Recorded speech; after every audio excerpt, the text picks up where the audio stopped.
आमचा जो बबन आहे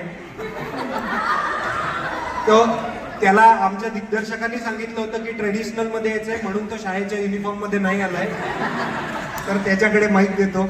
बबनजी, काय बोलावं, आजचा दिवस खरंच खूप खूप खूप खूपच स्पेशल दिवस आहे. एक तर फार मोठी गोष्ट की छत्रपती शिवाजी महाराजांची आज जयंती आहे आणि त्याच दिवशी सिनेमाचा 50वा दिवस आहे.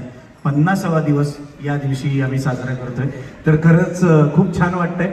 मला खरं शब्द सुचत नाही आहेत आज. खूप भाऊक झाल्यासारखं वाटतंय, कारण बहुधा माझा पहिला सिनेमा असेल जो एवढे शोज आहेत 50व्या दिवशी एवढा जोरात चालू आहे. मराठी प्रेक्षकांचे आभार मानायचे, अख्ख्या महाराष्ट्राचे आभार मानायचे, तुम्हा सगळ्यांचे आभार मानायचे की तुम्ही हा सिनेमा मोठा केलात आणि तुमच्यामुळे मराठी सिनेमा, मराठी भाषा आज टिकून आहे. धन्यवाद, धन्यवाद.